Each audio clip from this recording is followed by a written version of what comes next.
Happy New Year, everybody. Welcome to this first Commander's List of 2024.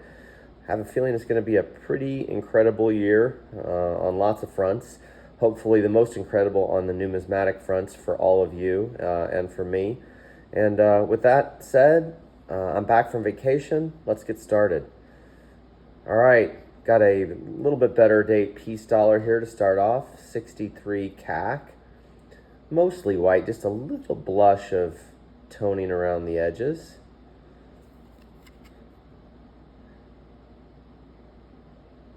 Reverse has probably some sort of a VAM die crack there. Probably should have looked at that a little closer, honestly. Sometimes you see things in the camera that you don't see at arm's length. Anyway, 23S's are always just a better one to kind of grab and put away. Not as great as, 24S's or 25S's by any means, but they are a cool coin and the first of the year. Another piece dollar, this time a 26D in a 63 holder. This coin is high end for a 3. You can see just a few little sparkles there on the cheek. Piece dollars are notorious for this. I've talked about this in the past. Looking for my pointer. Can't find it, so I guess that hasn't changed from last year. But you see the little sparkles there. Lines show up on piece dollars, especially on the cheek, an awful lot. And a lot of new collectors overgrade because they don't see that those lines are there. So anyway, 26Ds, by the way, come with pretty crappy strikes. This one is hammered. It's nice. I think this coin is exceptional for that reason alone. And it just has a great look to it.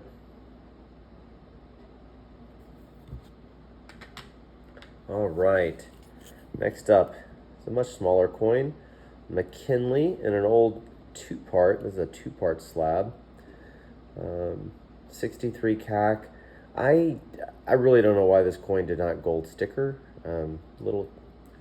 I've looked at this a lot, like it has all the luster that you would expect for a 5. I mean, there's a few little ticks on the back, but man, I really was surprised that this was not a gold sticker coin. Great color. Of course, McKinley's kind of come that way.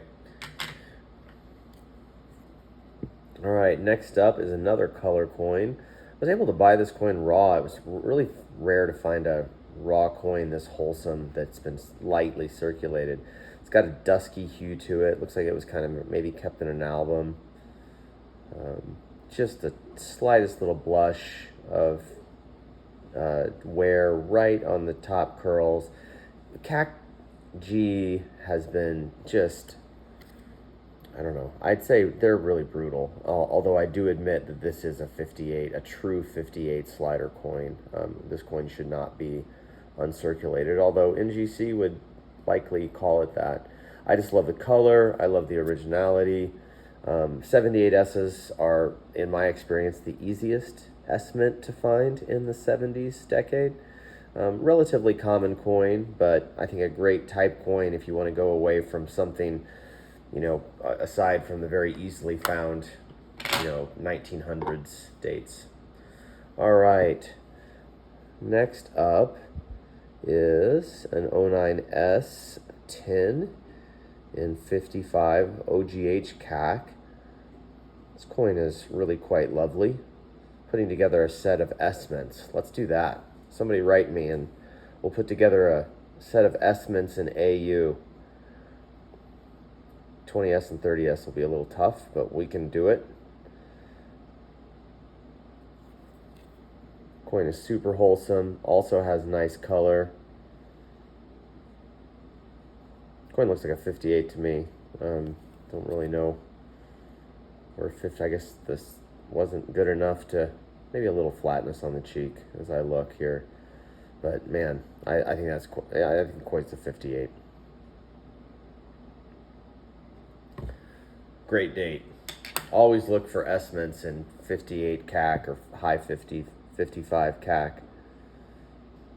And then the last one is just a common date. Great collector coin for type. Has a really nice dusky look to it.